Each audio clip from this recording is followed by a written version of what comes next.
जी, कल हमने देखा था कि साइंटिफिक मेथड की वजह से ह्यूमन बीइंग्स को जो उनका सैनिटरी सिस्टम है उसमें किस तरह से फ़ायदा हुआ है। और आज हम देखेंगे टू हेडिंग्स को हम डिस्कस करेंगे। एक तो ये है कि साइंटिफिक मेथड की वजह से जो फूड है उसमें इंसान को क्या चेंजेस मिली हैं और किस तरह से वैरायटी ऑफ फूड उसको अवेलेबल है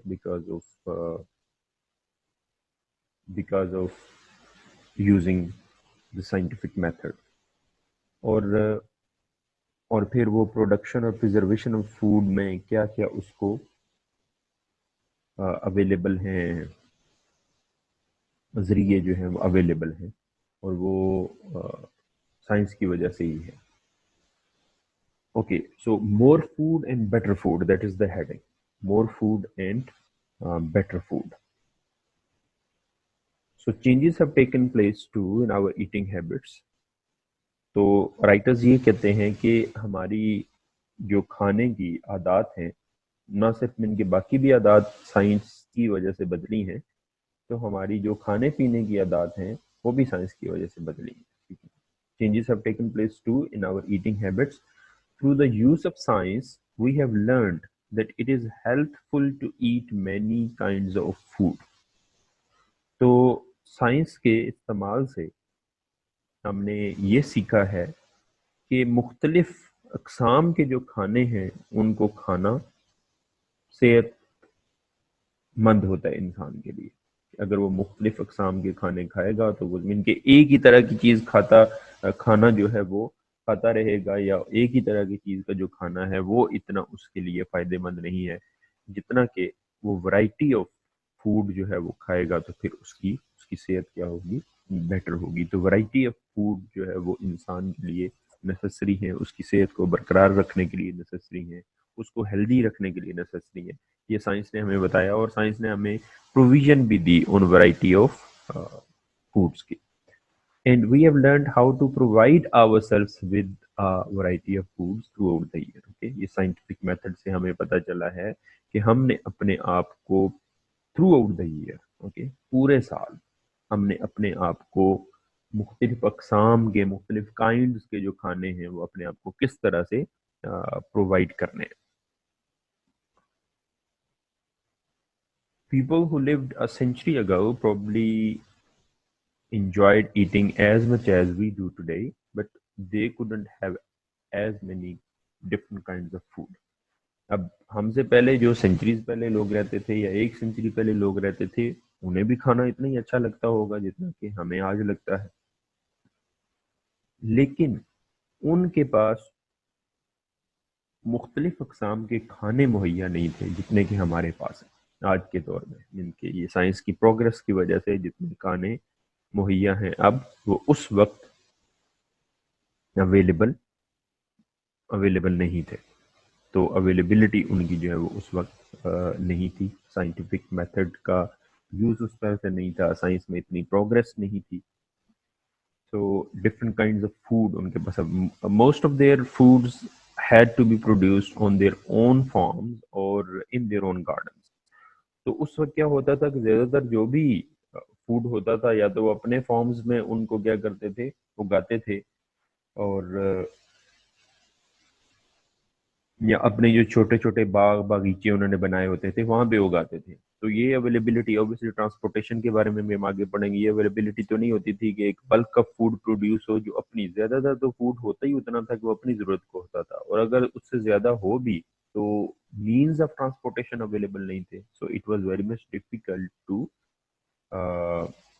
send that food out of that locality, कि वो किस तरह से भेजेंगे। अभी तो यहाँ पर अगर फ्रेश आपके पास जो है वो मैंगोज होते हैं या फ्रेश वेजिटेबल्स होती हैं, तो आप दुनिया के किसी भी हिस्से पे भेज भी देते हैं, वहाँ से चीज़ें यहाँ भी पहुँच जाती हैं, क्योंकि हमारे पास ट्रांसपोर्टेशन के फास्ट जो है वो मौजूद है, मीन्स मौजूद है।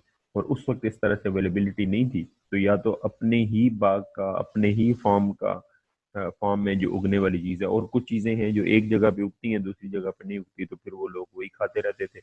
Since fresh vegetables could be obtained only during the growing season, और फ्रेश वेजिटेबल जो है वो सिर्फ उनका जो प्रॉपर जो मौसम होता था जिसमें वो उगती थी उसी में ही उगाई जा सकती थी। People living in cold climates had none during the winter months. और वो लोग जो ऐसी जगह जो शदीद ठंडी होती हैं वहां पर उन लोगों के पास तो सर्दियों में खाने को भी कुछ अवेलेबल नहीं होता था। तो people living in cold climates at none during the winter months, winter के मंथ्स में उनके पास कुछ भी नहीं होता था कि वो अपने आप को वो प्रोवाइड कर सकें खाने से। क्योंकि आमतौर पे जब पुराने दौर में जो हंटिंग वाला दौर था तो वहाँ पे हंट करना पड़ता था, और शदीद सर्दी में तो एनिमल्स अवेलेबल नहीं होते थे, और जहाँ पे कुछ सब्जियां वगैरह भी लगती थी तो जहाँ पे बर्फ वगैरह पड़ी है वहाँ पे सब्जी वगैरह लगने के भी चांसेस कम होते थे। तो that is why they was the problem. Okay, so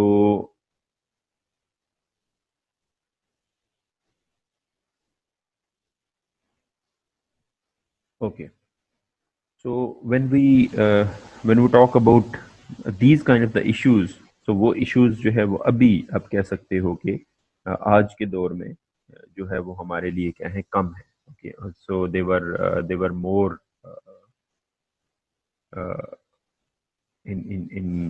in the past. So thrifty housewives preserve their homegrown vegetables and fruits by canning, pickling, or drying them for use during the winter weather. अब ये thrifty जो है ये repeatedly आपका उसमें आता है, synonyms में आ जाता है पेपर में। तो thrifty जो है होता है वो होता है केयरफुल, फ्रूगल। ओके, जिनको कहते हैं कफायत शार कहते हैं जिनको, या जिनको आप कह सकते हो कि जो चीज़ों को बचा बचा के इस्तेमाल करने वाले।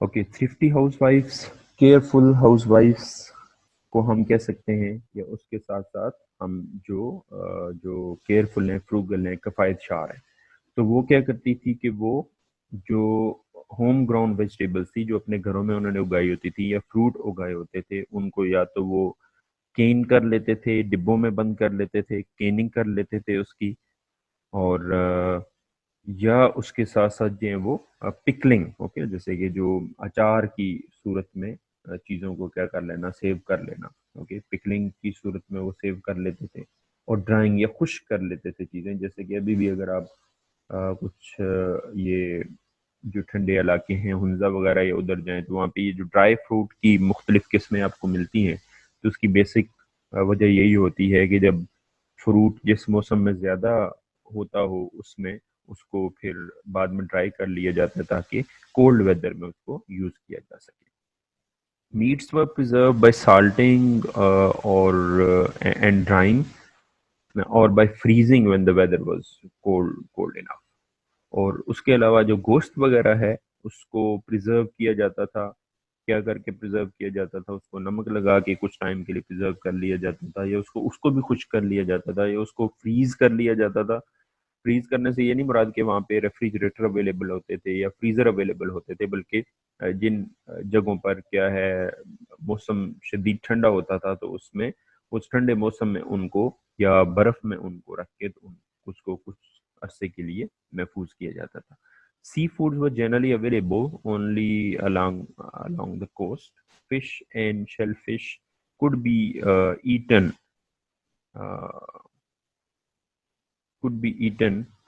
uh, soon after they were they were caught. तो सी फूड तो ऑब्वियसली अगर अवेलेबिलिटी नहीं है एक जगह से दूसरी जगह खाने को जो है वो पहुंचाने की, तो ultimately it would have been difficult कि वो किस तरह से जो फिश है या शेल फिश है उसको एक जगह से दूसरी जगह पहुंचाएं। अगर कराची में आप कह सकते हो कि अगर कोई फिश को जो है वो क्या करता है, पकड़ता है, तो अल्टीमेटली वो मुश्किल है कि वो किसी दूसरे रीजन में उसको क्या करे, पहुंचाए। तो या तो वो उसी वक्त खा ली जाती थी जब वो पकड़ी जाती थी, या ज्यादा फिश को पकड़ा ही नहीं जाता था क्योंकि उन्हें पता था कि यहाँ पर बड़े बड़े ही फिश में क्या हो जाना है, खराब हो जाना है। तो ये मसाइल थे पुराने दौर में। और regardless of where people live today, they can obtain some fresh fruits, meets and vegetables through out the year. और अब इससे कोई फर्क नहीं पड़ता, मीन कतई नजर इसके कि लोग कहाँ रहते हैं, ठीक है, regardless of where people live today. इस बात से कतई नजर के लोग आज के दौर में कहाँ रहते हैं, किस जगह रहते हैं,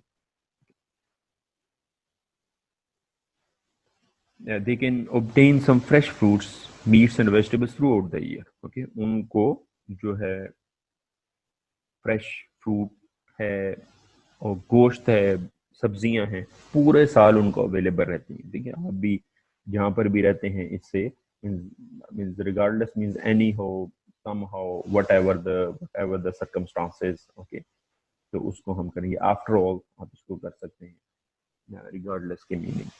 तो इसमें थ्रू आउट द ईयर आपको सब्जियां और ये चीज़ें क्या होती हैं, अवेलेबल होती हैं।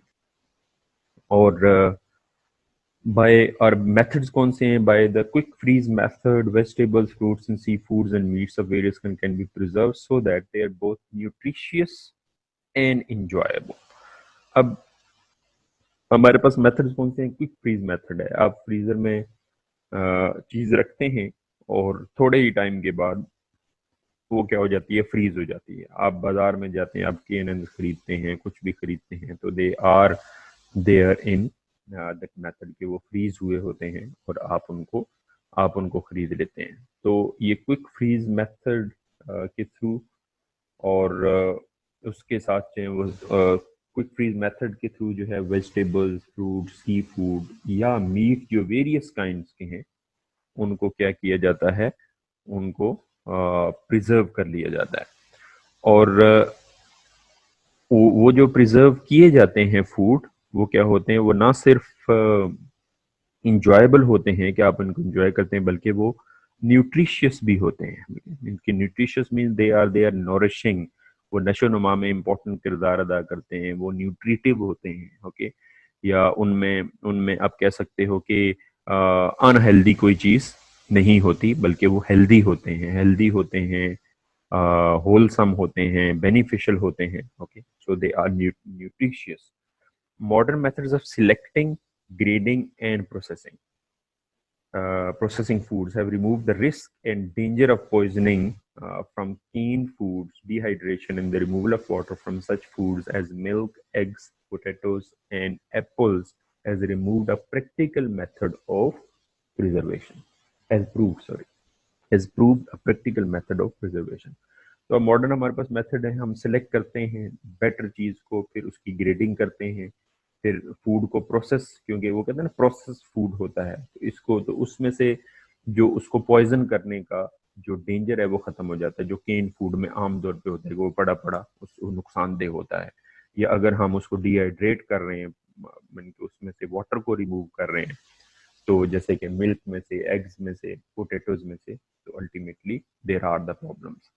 और लेकिन अब जो है वो साइंटिफिक मेथड की वजह से आपके पास ज़्यादातर जो फूड की जो वैरायटीज़ अवेलेबल होती हैं, आपके पास अगर मिल्क अवेलेबल है तो उसकी एक्सपायरी एटलीस्ट 1 मंथ 2 मंथ, इसी तरह से आइसक्रीम आपके पास, इसी तरह से जो मीट की वैरायटीज़ आपके पास हैं, जो वो भी कई मंथ्स तक क्या है चल सकती हैं, और वो उसमें सर्टन प्रोसेस क्योंकि हुआ होता है वो फूड, तो उसको किसी भी तरह का पॉइजन लगने की या उसके ख़राब होने की या सेहत के लिए नुकसानदेह होने के चांसेस क्या हो जाते हैं, कम हो जाते हैं। And this has also become possible because of science. So our eating habits are not the only things in our lives change by the use of science, because we have used science to learn more about the processes and materials in our surroundings. तो ये सिर्फ eating habits ही नहीं है, बल्कि जैसे उसने start में बताया था कि साइंस ने हमें किस किस वे में बेनिफिट दिया, तो सिर्फ ईटिंग हैबिट्स ही नहीं है जो बदली है हमारी, क्योंकि because we have use science to learn more about process and materials in our surrounding. इर्द गिर्द की चीजों को अपने लिए इस्तेमाल कैसे करना है वो भी साइंस ने हमें बताया। मटेरियल्स को यूज कैसे करना है, साइंस ने पत्थर को कैसे इस्तेमाल करना है, सीमेंट को कैसे इस्तेमाल करना है। ओके, और इन चीजों को अपने यूज में, मीन कि नोबडी न्यू कि ये सीमेंट है और इससे बिल्डिंग्स मजबूत बनती हैं। ओके, पुराने दौर में तो मिट्टी से बनते थे घर, तो अल्टीमेटली मीन्स विद डिफरेंट वो कॉल इन्वेंशंस, इंसान ने इस चीज़ को पॉसिबल बनाया। And about the methods of controlling them, ना सिर्फ वो बल्कि उस मटेरियल को कंट्रोल भी करना। We have been able to improve our ways of building houses. अब हमारे जो घर बनते हैं वो पुराने दौर में ऐसे नहीं बनते थे। And there are lot of examples of plazas, buildings more than 150 okay story houses, okay, या आप कह सकते हो कि जो आप बुर्ज खलीफा और समथिंग लाइक दैट, ये दुनिया में जितने भी बड़े बड़े टावर्स और वो सब कुछ बन रहा है, तो that is because of science. Our methods of communication, you know, कि एक बूम है कम्युनिकेशन के अंदर, एक रेवोल्यूशन है कम्युनिकेशन के अंदर। Okay, if we are having this conversation here, that is because of science. Okay, otherwise it would not have been possible. Transportation, bullet trains और aeroplanes और ये सब कुछ फास्ट हमारे पास ट्रांसपोर्टेशन के मीन्स अवेलेबल हैं। And even the way we सब स्पेंड लेयर टाइम, ओके, बल्कि लेयर टाइम जो स्पेंड करते हैं हम, फुर्सत का वक्त, फरागत का वक्त जो हम यूज करते हैं, वो भी बदल चुका है। कि अभी आपके पास आप तन्हाई महसूस नहीं करते, कि आप you have a lot of games and all other. उसके नेगेटिव इफेक्ट्स क्या हैं, दैट इज समथिंग एल्स। लेकिन साइंस ने आपके लेयर टाइम गुजारने का जो तरीका है उसको क्या कर दिया है, बदल दिया। और साइंस के a lot of benefits, and other than that, better attitudes, that is the gift of science. So पहले वो एटीट्यूड की डिफिनेशन करेगा। By an attitude we mean the way we feel toward some idea और some event. Attitude से मतलब हमारा ये है कि हम किसी भी ख्याल या किसी भी इवेंट के बारे में, किसी भी वाक़े के बारे में, किसी भी हैपनिंग के बारे में हम क्या महसूस करते हैं, वो हमारा एटीट्यूड है। ओके, जैसे कि अगर वो वाक़या होता है तो आप उसमें रिजेंटफुल फील करते, इट मीन्स कि आपको वो अच्छा नहीं लगा। ओके, वो आपका उसकी तरफ एटीट्यूड है। और अगर जो है वो आपको वो देख के, वो हैपनिंग को देख के आपको खुशी हो रही है कि this should happen, it means के वो आपका एटीट्यूड है। मीन्स के डिफरेंट, जैसे कि 9/11 हुआ तो दुनिया के डिफरेंट रीजन्स के लोगों का उसके बारे में डिफरेंट एटीट्यूड था। तो if a person believe that wearing some kind of charm will prevent him from having bad luck, और अगर एक बंदा, जैसे कि ये पुराने बिलीव्स थे कि अगर एक बंदा ये यकीन करता है कि अगर वो किसी तरह का कोई भी तावीज़ धागा जो है वो पहनेगा तो उससे उसकी बुरी किस्मत उसके पास नहीं आएगी, या बुरी किस्मत रुक जाएगी, या वो अच्छी किस्मत का वो बनेगा। He will be a charm and will feel uncomfortable without it. वो उस तावीज़ या धागे को पहनेगा, और जब वो नहीं पहनेगा वो क्या होगा, अपने आप को रेस्टलेस फील करेगा, अनकंफर्टेबल फील करेगा। आज अब मैंने नहीं पहना हुआ, मेरे साथ कुछ हो जाएगा, something can happen to me, जैसे कि बहुत सारी सुपरस्टिशन सोसाइटी में पाई जाती हैं। अब यहाँ पे वो इन इसको भी डिफाइन कर, सुपरस्टिशंस क्या होती हैं, feelings which involve fears such as this are called superstitions. वो फीलिंग्स जिनमें इस तरह के फियर्स शामिल होते हैं। मीन के ब्लैक कैट आपके सामने से गुजर गया तो अब अब सफर अच्छा नहीं होगा, ये दिन तो मेरे लिए है ही मनहूस, ये अच्छा दिन मेरे लिए नहीं है। तो इस तरह की जो फीलिंग्स हैं, और उसके साथ फियर भी है, कि मेरे साथ बुरा ही होगा, आज मैंने देखे ना वो तावीज नहीं पहना हुआ ना, आज मेरे साथ बुरा होगा। ओके, सो इस तरह की जो फीलिंग्स हैं इनको हम सुपरस्टिशंस कहते हैं। Superstitious people believe in the science of good and bad luck and their lives are generally influenced by such science. और वो क्या कहता है कि जो सुपरस्टिशियस पीपल हैं, जो तोहम परस्त लोग हैं, वो अच्छी और बुरी किस्मत की जो अलामात हैं उन पर वो क्या करते हैं, यकीन करते हैं। और होता क्या है कि उनकी जिंदगियां उससे इन्फ्लुएंस भी होती रहती हैं, वैसा उनकी जिंदगियों में कहीं ना कहीं होता भी रहता है। तो अल्टीमेटली वो उन पर पक्का बिलीव हो जाता है उनका। Superstitious believer being overcome by using the scientific method to demonstrate that there is no sound basis for them. Scientific method ने सुपरस्टिशियस बिलीफ्स को क्रिटिसाइज किया है, और बहुत सारे जो सुपरस्टिशियस बिलीफ्स हैं वो साइंस की वजह से या साइंटिफिक मेथड के यूज की वजह से वो क्या हो गए हैं, वो उन पर काबू पा लिया गया है, क्योंकि साइंस ने हमें ये बताया है कि उनकी कोई बेसिक रीजन नहीं है। उन सुपरस्टिशियस बिलीफ्स की कोई बेसिक रीजन नहीं है। Few people today believe that diseases are caused by evil spirits. आज के दौर में ना होने के बराबर लोग हैं कि जो इस बात पर यकीन करते हैं कि बीमारियां बदरूहों की वजह से होती हैं। though astrology and fortune telling are still practiced। अभी भी जो है ना वो इल्म नजूम और किस्मत बताने का जो तरीका है वो अभी भी लोग उस पर अमल करते हैं और हमारे मुल्क में भी करते हैं। They do not influence the lifes of as many people as they once did. लेकिन ये चीज़ें जिस तरह से पास में लोगों की जिंदगियों को अफेक्ट करती थी अब नहीं करती। इनके हमारे मुल्क में तो अभी भी सुपरस्टिशियस लोग काफ़ी सारे हैं जो काफ़ी सारी जगहों पे इस वजह से जाते हैं, उन्हें ये लगता है कि यहाँ से उन्हें शिफा मिलेगी instead of going to the doctor और taking medicine. So it has been learned that there is always a good natural reason for everything that happens to people. Okay, so this is what science tells us. Science क्या कहती है कि दुनिया में जो कुछ भी होता है, किसी के साथ कुछ होता है, उसकी एक फितरी वजह होती है। मीन्स कि there is reason behind the happening of everything, जो कुछ भी होता है। As a result, most people no longer fear black cats, broken mirrors and the number 13। और उसके नतीजे में लोग आज के दौर में जो लोग हैं वो काली बिल्लियों से, टूटे हुए शीशों से, ओके, नंबर 13 से डरते नहीं है। ओके, और डरना भी नहीं चाहिए। By the scientific method, it has been demonstrated that ideas are necessarily true because they have been believed for a long time. This is again a very important thing कि साइंटिफिक मेथड ने इस बात को बताया है कि जो ideas वो इस वजह से सच नहीं हो सकते कि लोग सदियों से उस पर यकीन करते रहे। हमारे यहाँ क्या है कि देखिए जी, इतने ज्यादा लोग कैसे झूठ बोल सकते हैं, या इतने ज्यादा लोग, वैसे तो सच्चाई के साथ हमेशा कम ही लोग होते हैं, लेकिन हमारे यहाँ देखें जी उस तरफ तो ज्यादा हैं। तो एक बंदा सच बोल रहा हो और उसके खिलाफ 20 इकट्ठे हो जाएं और कहें कि नहीं ये तो झूठ बोल रहा है, तो लोग उस पर यकीन करेंगे। और इसी तरह से सदियों से अगर नस्लों में एक ख्याल चलता रहा है और वो कहेंगे देखें जी हमें तो सदियों में इसी ख्याल के साथ जी रही हैं, तो ये तो ठीक है। तो साइंस क्या कहती है कि आइडियाज ट्रू नहीं हो सकते सिर्फ इस बेस के ऊपर कि लोग एक लॉन्गर पीरियड ऑफ टाइम से उस पर यकीन करते रहे। Ideas must be supported by facts. जो आइडियाज हैं उनके पीछे कोई हकायक, कोई हकीकत होनी चाहिए in order to be acceptable, तभी वो एक्सेप्टेबल क्या है होंगे। So to the scientists or to people who use the scientific method, okay, so scientist भी उसको तभी एक्सेप्ट करेगा और जो लोग साइंटिफिक मेथड को इस्तेमाल करते हैं वो भी तभी एक्सेप्ट करेंगे। The discoveries of scientists have helped people develop an attitude of open mindedness। Science की वजह से लोगों में वसी ज़हनी आई है, वसी नज़र वो हुए हैं, वो डेवलप हुआ उनके अंदर वो attitude. They are more willing to look for new truths than to assume that what has been considered true will always be true। वो न्यू ट्रूथ्स को ढूंढने की कोशिश करते हैं। जो हमेशा से सच समझा जाता रहा है, जो फर्ज किया जाता रहा है कि ये सच है और लोग कहते थे कि यही सच होगा, उस पर वो यकीन नहीं करते। वो अब इस बात पर यकीन करते हैं कि हमें वाकई ही सच की तलाश में जाना चाहिए।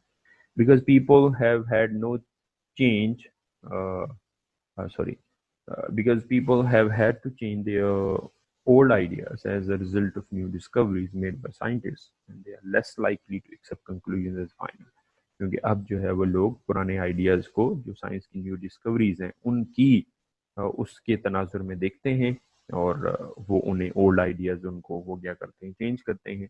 और अब वो किसी चीज़ को एज कंक्लूजन के बस यही है और कुछ नहीं है उसको एक्सेप्ट नहीं करते, बल्कि फाइनल नहीं लेते हैं। वो कहते हैं कि ठीक है, एक न्यू डिस्कवरी आती है तो हम उसको, जो इसको रूल फॉल्सिफिकेशन कहते हैं, एक चीज उस वक्त तक सच है जब तक एक और सच उसकी जगह पे ना आ जाए, तो वो किसी चीज को कंक्लूजन के तौर पे नहीं लेते। Okay, so this is all from this lesson. वो आप जो पहला लेसन है उसका, उसमें से आपने 4 क्वेश्चंस किए हुए, क्वेश्चन नंबर 5 और 6 आपने नेक्स्ट क्या करना है, प्रिपेयर करके लाना है। तो इसके साथ हम आपको कुछ मैं सेंटेंसेस आपको बोल देता हूँ, आप वो लिख लें जल्दी जल्दी। उसके हैं कंटिन्यूज के, जो कल आपने टेंस पढ़ा था कंटिन्यूज के, उसका फार्मूला आपको पता है। सब्जेक्ट है इज एम आर और वर्ब की फर्स्ट फॉर्म और ऑब्जेक्ट, वर्ब की फर्स्ट फॉर्म के साथ आईएनजी और ऑब्जेक्ट आपके साथ आपके पास आ जाएगा। जी लिखें, सेंटेंसेस लिखें। डॉक्टर डॉक्टर साहेब मरीज की नब्ज देख रहे हैं। डॉक्टर साहेब मरीज की नब्ज देख रहे हैं।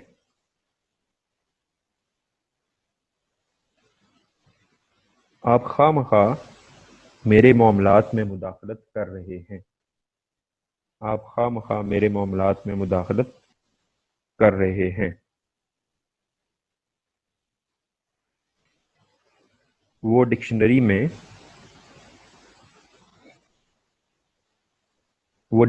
में मुश्किल अल्फाज के मानी तलाश कर रही है। वो डिक्शनरी में मुश्किल अल्फाज के मानी तलाश कर रही है। नेक्स्ट, क्या आप इस मुबाहसे में हिस्सा ले रहे हैं? क्या आप इस मुबाहसे में हिस्सा ले रहे हैं?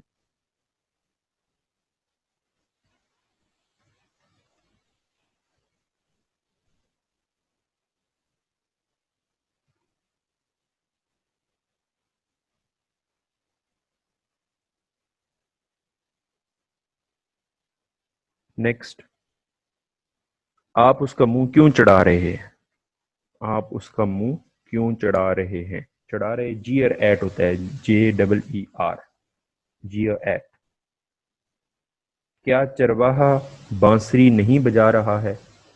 क्या चरवाहा बांसुरी नहीं बजा रहा है?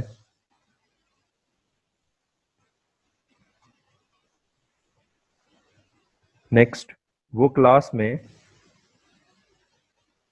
क्लास में सरगोशियां कर रहे हैं। वो क्लास में सरगोशियां कर रहे हैं।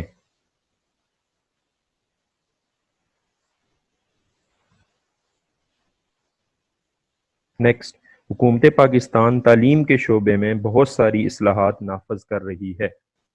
हुकूमत पाकिस्तान तालीम के शोबे में बहुत सारी इस्लाहात नाफिज कर रही है।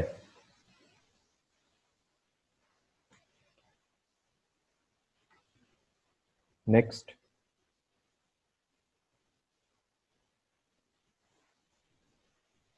सियासतदान वज़ीर आज़म की तकरीर पर तनकीद कर रहे हैं। सियासतदान वज़ीर आज़म की तकरीर पर तनकीद कर रहे हैं।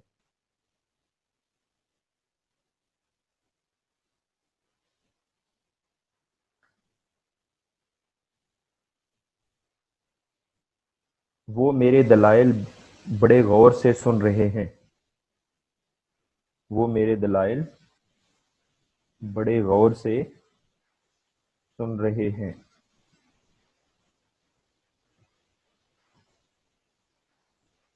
ओके बेटा, ये सेंटेंसेस हैं, इनको आपने बना के लाना है। और नेक्स्ट आप ईडियम्स लिख लें जल्दी जल्दी, time is getting short. Idioms लिख लें। इसमें हमारे पास है, पहला ईडियम है laughing stock.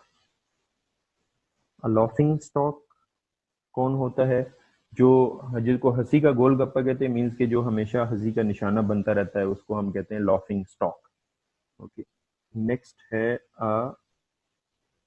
Live wire.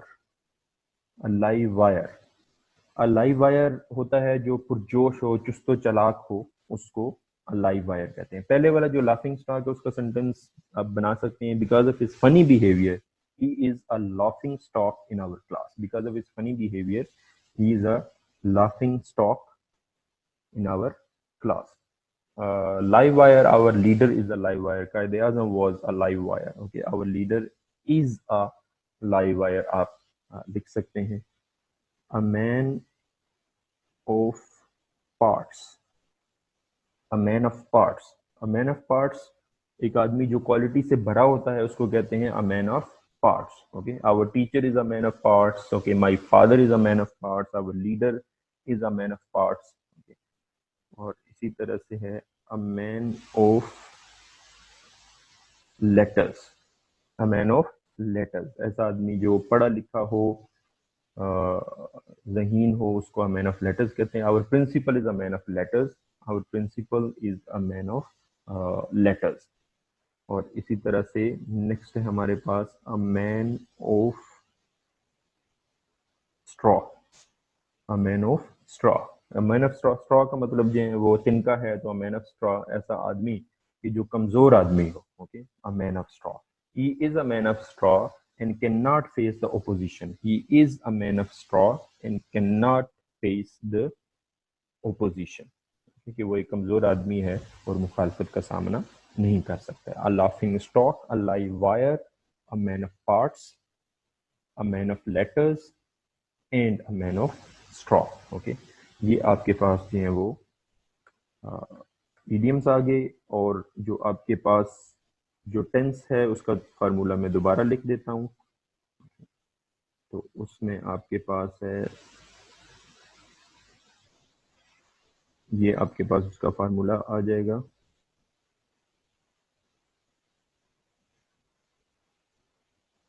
Verb की फर्स्ट फॉर्म के साथ आईएनजी और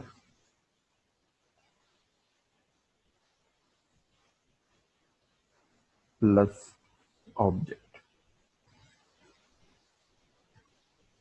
ये आपके पास इसका फार्मूला है। इज सिंगुलर के साथ, आर प्लूरल के साथ, एम आई के साथ आपका यूज होगा। कल मैंने फार्मूला और इसका नेगेटिव और वो सेंटेंसेस बनाना आपको बता दिए थे, लेकिन फार्मूला दोबारा लिख दिए ताकि आप उस पर क्या कर सकें, अप्लाई कर सकें जो सेंटेंसेस मैंने आपको लिखवाए हैं। Okay, that's all for today.